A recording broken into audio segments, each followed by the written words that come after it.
É muito frequente, às vezes, nós falarmos sobre o mundo espiritual, esse mundo paralelo ao nosso, e as pessoas falarem, ele só fala do demônio, ele fala mais do demônio do que de Deus, né? Mas se somos cristãos, Jesus falou muito de demônios. Todo o ministério de Jesus é recheado de expulsão de demônios, de cura de pessoas endemoniadas. E hoje nós estamos no capítulo 5 do Evangelho de Marcos e começa aqui com mais uma história de um homem endemoniado. E essa história tem muita coisa para nos ensinar, muitas verdades sobre o mundo espiritual que a gente pode aprender a partir dessa história aqui. Então, ela é a história da cura do endemoniado Gerazeno, né? E a gente vai começar a ler aqui Marcos capítulo 5. Pega a sua Bíblia, tire um tempo para meditar nas Escrituras e vamos conversar um pouco sobre o que Jesus tem a nos ensinar neste capítulo 5. Ele começa falando aqui que Jesus chegou à outra margem do mar, a terra dos Gerazenos. E ao desembarcar, logo veio dos sepulcros. Os sepulcros são os túmulos, veio do cemitério.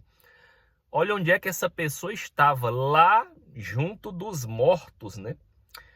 Veio a seu encontro um homem possesso de espírito imundo.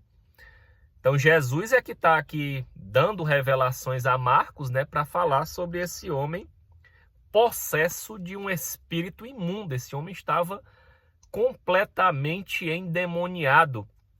E diz aqui que ele vivia nos sepulcros e nem mesmo com cadeias alguém podia prendê-lo. Por quê? Tendo sido muitas vezes preso com grilhões e cadeias, as cadeias foram quebradas por ele e os grilhões despedaçados, e ninguém podia subjugá-lo. Andava sempre de noite e de dia, clamando por entre os sepulcros, pelos montes. Ele vivia gritando e ele vivia ferindo-se com pedras. Então vamos analisar aqui a situação desse homem, né, que a Bíblia chama um endemoniado Gerazeno. Não é mencionado aqui o nome desse homem, ele é conhecido com esse título. Era um homem que vivia nos túmulos, nas tumbas de pessoas mortas. Ele vivia gritando nesse local. Era um homem que vivia isolado da sociedade, não tinha contato social. Tudo isso é ação demoníaca, né? Então era um homem que vivia totalmente isolado, não tinha condições de conviver com as pessoas. E diz aqui que por várias vezes já tentaram prender esse homem, né? A Bíblia fala de grilhões. Grilhões eram correntes que eram colocadas com as algemas aqui nas mãos e presas a uma pedra, presas a um toco de árvore, alguma coisa. Várias coisas eram utilizadas para prender as pessoas nesses grilhões. Só que quando tentavam prender esse homem, possivelmente para ele não fazer mal a si mesmo, a outra pessoa, esse homem quebrava com a sua força, ele despedaçava correntes. Gente, isso daqui é uma ação sobrenatural maligna. Eu não sei se você já teve contato com o mundo espiritual, se você já viu uma pessoa possessa, endemoniada. Essa pessoa tem 10 vezes mais força do que ela teria normalmente se ela não tivesse possuída de um espírito imundo. E quem já passou por esse tipo de situação pensa, da onde essa pessoa tirou tanta força? Era o que acontecia aqui com esse homem. E ele se feria com pedras, né? Uma ação aqui diabólica. Com frequência, os demônios, segundo a Bíblia, são responsáveis tanto por doenças, por condições de adoecimento, como por condições autodestrutivas, em que a pessoa começa a se destruir, começa a se cortar. Nesse caso aqui era com pedras, hoje pode ser utilizando aí outros instrumentos, né, que a gente vê, ouve notícias, vê situações desse tipo. E segundo a Bíblia, esse tipo de comportamento, né, esse isolamento social, pessoa ficar gritando, perdida, isso pode ter relação, né, e ficar fazendo, né, comportamentos autodestrutivos, isso pode ter relação com espíritos malignos, com espíritos imundos. E aí diz aqui que, versículo 6, quando de longe viu Jesus, aí Jesus chegou até um local onde estava esse homem. Só que quando ele viu Jesus, esse homem que já há muito tempo vivia nessa condição, foi que ele fez, correu e o adorou. Adorou Jesus, exclamando em alta voz: que tenho eu contigo, Jesus, Filho do Deus Altíssimo? Conjuro-te por Deus que não me atormentes. Olha aí. Então, se tem algum demônio te atormentando, meu irmão, se tu tiver em Jesus, aí é o demônio que vai ficar atormentado. Mas só se você tiver em Jesus, porque o homem, né, diz aqui, olha, versículo 4, e ninguém podia subjugá-lo. Esse homem só fazia o que ele queria. Ele vivia isolado, ele vivia se cortando com pedras, mas ninguém conseguia controlar o que esse homem fazia com uma força sobrenatural. Mas quando chega Jesus, aí esse homem diz: não me atormentes, por favor. E aí Jesus disse: espírito imundo, sai desse homem. E a gente vem discutindo durante os capítulos de Marcos que Jesus tem autoridade sobre o mundo espiritual e tem autoridade sobre os demônios. E essa mesma autoridade Jesus reparte, Jesus concede aos seus discípulos, aos seus seguidores. Então Jesus prometeu: se vós estiverdes em mim, eu estarei em vós. Então, e ele promete ainda que se revelará, que se manifestará a nós, caso nós estejamos nele. Mas, se a gente não estiver nele, Jesus vai ficar aí distante, né, de nós. Isso é a palavra que diz, não sou eu. Então, Jesus mandou esse espírito sair, perguntou ao espírito imundo qual o seu nome, e o espírito respondeu: Legião é o meu nome, porque somos muitos. Essa palavra legião aqui tem o seu contexto no âmbito do Império Romano. O Império Romano ele dava nomes aos agrupamentos de soldados. Então tinha, por exemplo, uma centúria.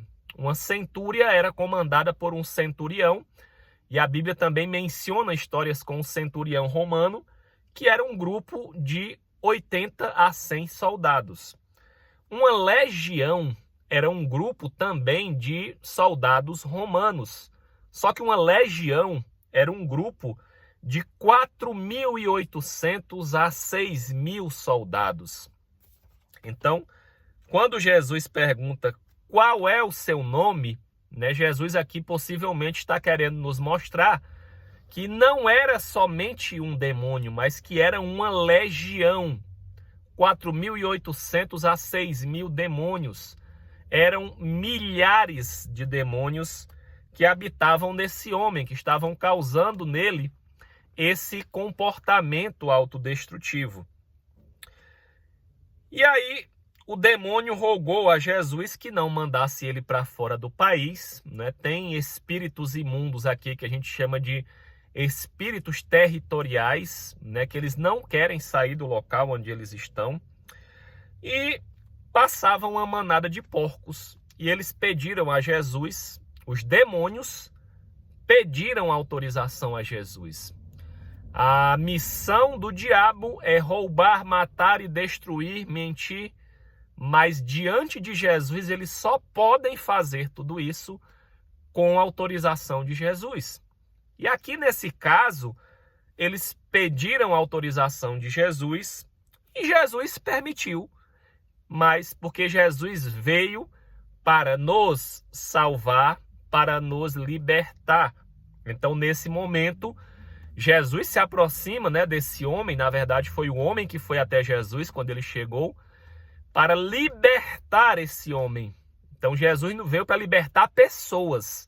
Jesus morreu para nos salvar e para nos libertar dos espíritos imundos e das nossas práticas de pecado.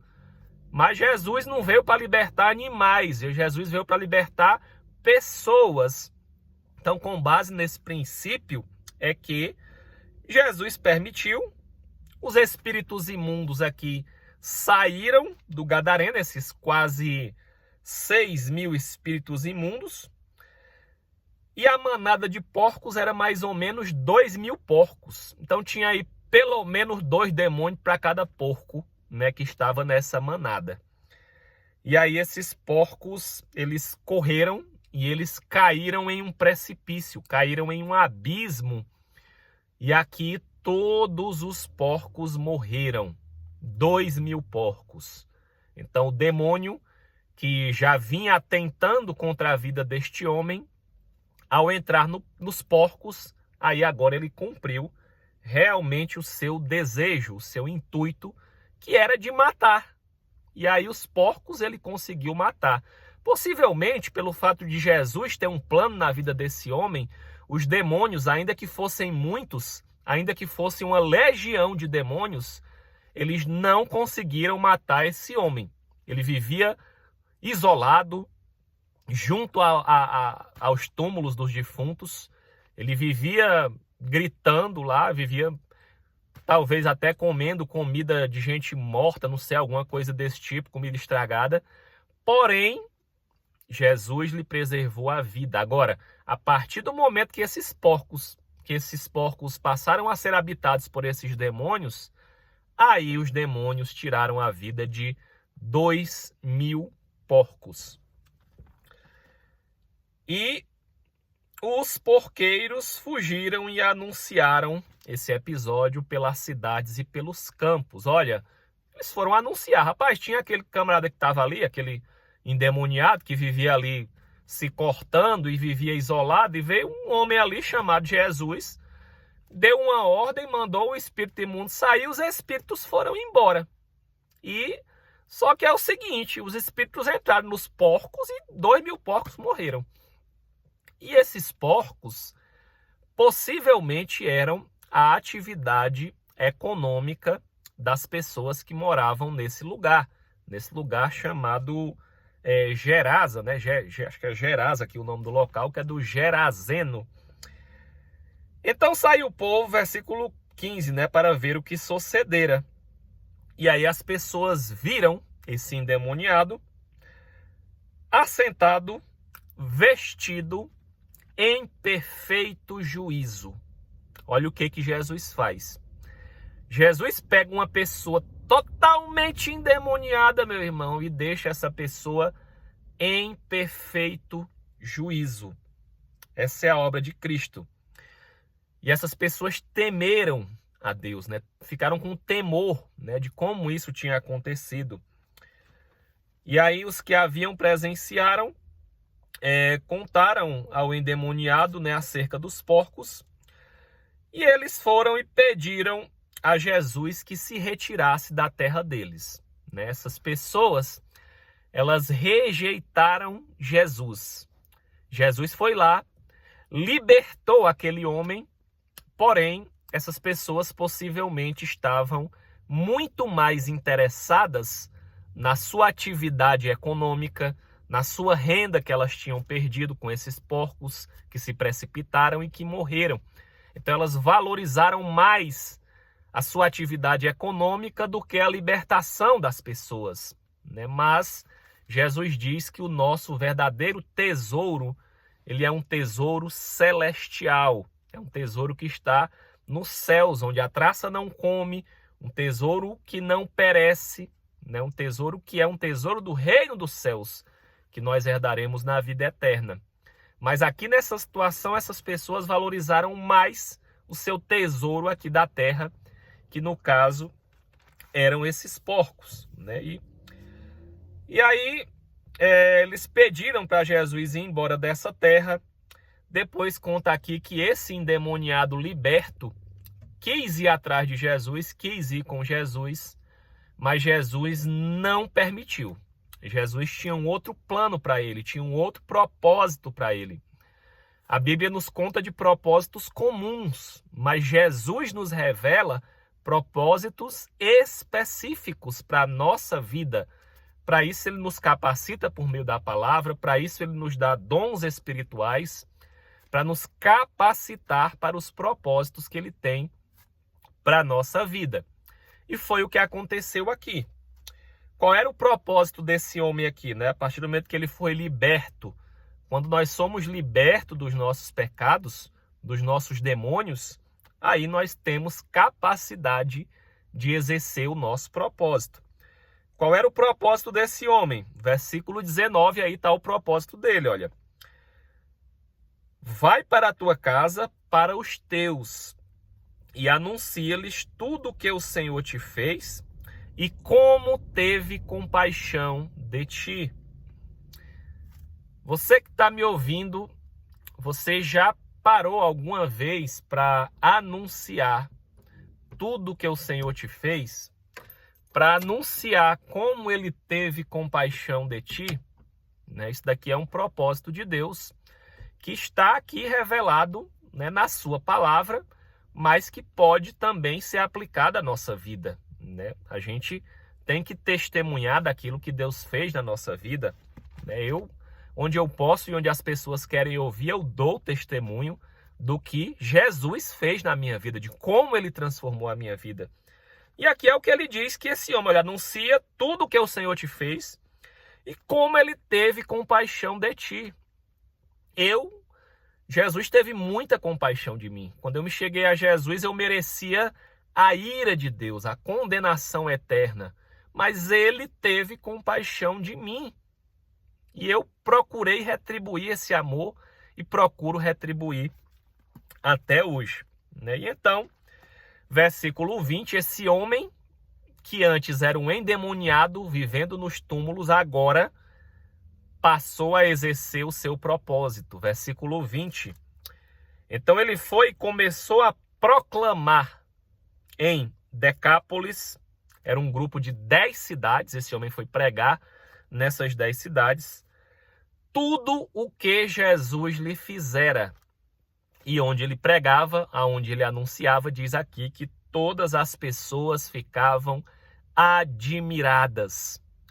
Às vezes as pessoas não têm noção do que Deus fez na nossa vida, porque a gente não testemunha, a gente não conta, às vezes por vergonha, às vezes por medo, às vezes porque a gente não quer se expor, a gente não quer contar de onde Jesus nos tirou para que as pessoas vejam o que Jesus fez na nossa vida. Então eu vim, né, de um mundo de droga, de bebedeira, de muitas drogas, de farra, de imoralidade sexual. Eu vim desse universo. Foi de lá que Jesus me tirou para uma vida hoje com a minha esposa, com a minha família, para ser marido, para ser um pai e para pregar as boas novas e anunciar tudo que ele me fez, tudo que ele fez na minha vida, né? Então aqui encerra aqui essa história do endemoniado Gerazeno, né? E a segunda história aqui, que na verdade são duas, que conta aqui no Evangelho de Marcos, aqui versículo 21, é o pedido de Jairo. Jesus volta para o seu barco, ele está atravessando o mar aqui, e chega para ele um judeu, que era um líder dos judeus, um dos principais da sinagoga. A essa altura aqui, a gente viu que os judeus, um grupo deles, já estava tentando matar Jesus, já estava pensando em como matar Jesus. Porém, teve um deles, chamado Jairo, que estava com a sua filha, olha só, versículo 22. Chamado Jairo, se prostrou aos pés de Jesus e insistentemente pediu, suplicou a Jesus: minha filha está à morte. Vem, impõe as mãos sobre ela, para que ela seja salva e ela viverá. E Jesus atendeu ao pedido desse judeu, um dos principais da sinagoga, e foi com ele. Só que aconteceu que quando Jesus foi com ele, uma multidão, como sempre, estava atrás de Jesus. E aí, quando essa multidão foi atrás de Jesus, conta a história aqui que uma mulher, Jesus, estava indo a caminho de curar a filha de Jairo, que era esse líder religioso à época. Jesus atende tanto grandes líderes religiosos que têm fé nele, como ele atende essa mulher aqui, que no meio do caminho ouviu falar que Jesus estava passando e teve fé. Essa mulher é conhecida como a mulher do fluxo de sangue. Aconteceu que certa mulher que havia 12 anos vinha sofrendo de uma hemorragia. Essa mulher vinha com um sangramento há 12 anos e já tinha gastado tudo que ela tinha com médicos. Porém, não tinha melhor, ela só piorava. Gastou todo o dinheiro dela. Você já pensou uma pessoa 12 anos gastando todo o dinheiro que tem com médicos, com tratamentos e não ter melhora, pelo contrário, só piorar? Então essa mulher possivelmente recebeu a informação de que Jesus cura e ela teve fé. Ah, meu amigo, aí quando a pessoa tem fé, aí Jesus valoriza essa atitude. E quando a gente toca Jesus com fé, dele sai poder, dele sai virtude. E foi o que aconteceu aqui com essa mulher. Ela ouviu a fama de Jesus e ela falou, versículo 28, se eu apenas lhe tocar nas vestes, eu ficarei curada. Eu imagino que essa mulher, gente, essas mulheres que tinham esse tipo de sangramento, elas viviam também isoladas, porque a pessoa que tinha um sangramento assim, ela era considerada impura. E ela vivia isolada da sociedade, assim como nós falamos que viviam isolados os leprosos da época.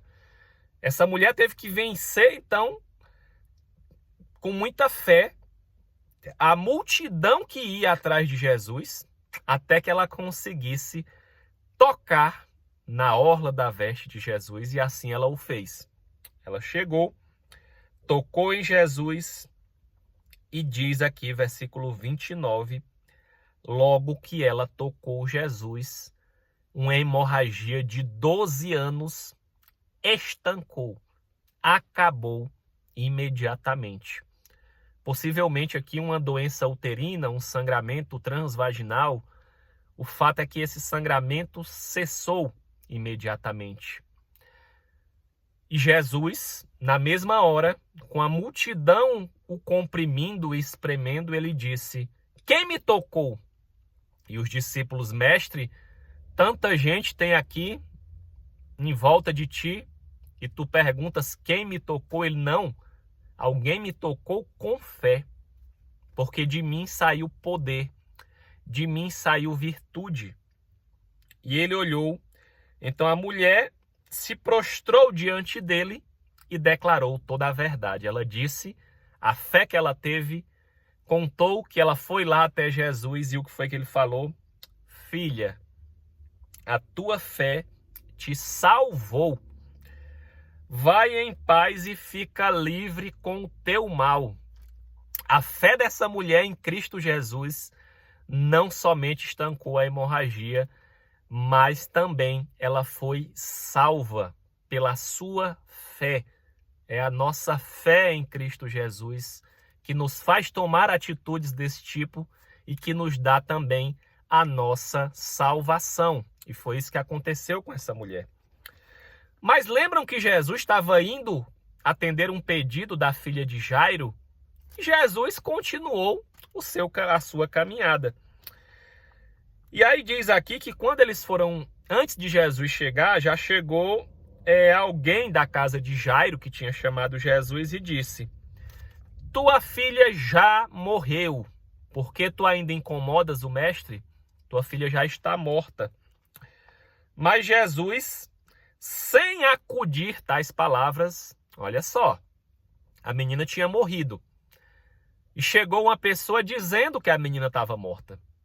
Mas Jesus não recebeu aquelas palavras. Jesus possivelmente repreendeu, disse, não acudiu, não recebeu essas palavras. E disse: não temas, tão somente crê. O que Jesus quer é que nós tenhamos uma fé que está acima das circunstâncias.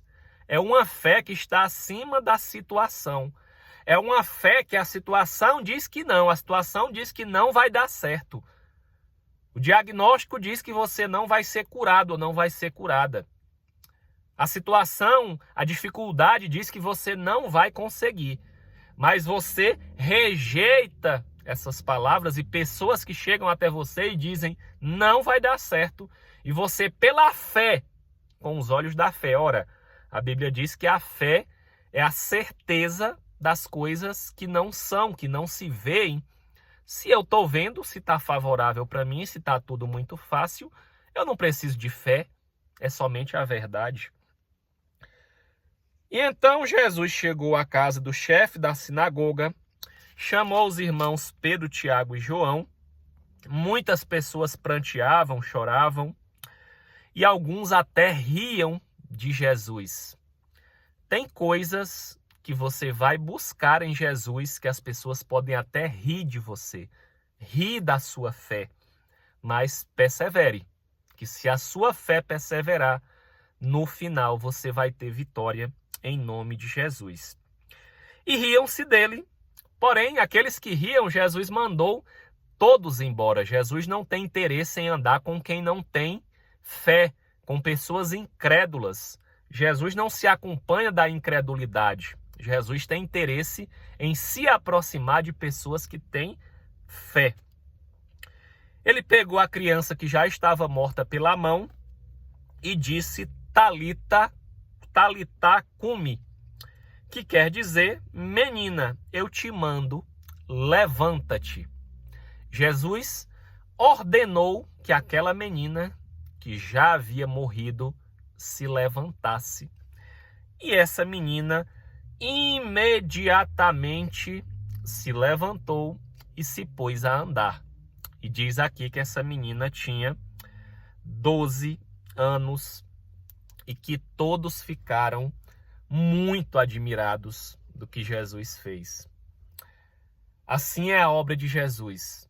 Muitos não creem, não sei como é que é a sua vida, como é que é a sua fé, mas muitos não creem, muitos não rejeitam, muitos dão palavras contrárias ao propósito de Deus na nossa vida, mas tão somente temos que continuar perseverando na nossa fé. E no final, a obra de Deus na nossa vida, aqueles que não creram, aqueles que até riram, eles vão ficar muito admirados. Na minha vida, quando eu resolvi seguir Jesus, eu tinha um grupo de amigos com os quais eu saía para beber e para ir à farra. Esse grupo de amigos brincou muito comigo, porque eu tinha me convertido, e eles brincavam, eles riam, eles desacreditavam, e à época eu estava divorciado da minha esposa, mas depois que eu voltei com a minha esposa e que Deus restaurou a minha família, esses mesmos amigos que riram, eles voltaram 2 anos depois, dizendo: Emanuel, alguns se desculparam e alguns disseram: tu estás no caminho certo, é muito bonito o que Deus está fazendo na tua vida, eu queria te pedir perdão e graças a Deus pela sua vida e pela sua decisão. E assim, muitas pessoas que riram, de coisas da minha vida, depois, se a gente persevera no caminho de Jesus, isso não na minha força, não por mérito meu, não porque eu sou bom, mas porque há um Deus nos mais altos céus que, se a gente se humilhar diante dele, viver em obediência aos seus mandamentos, ele prometeu que estará conosco até a consumação dos séculos, até o fim dos tempos, até o fim do mundo. Então, ele estará conosco. E se nós vivermos com ele aqui nessa vida, ele nos promete que continuaremos vivendo com ele uma segunda vida. Então, se lhe parecer bem, creia em Jesus Cristo. Jesus é o Filho de Deus que veio à Terra e morreu em favor de nós. Que Deus te abençoe em nome de Jesus e até amanhã em Marcos capítulo 6. Um grande abraço e fica com Deus. Até lá!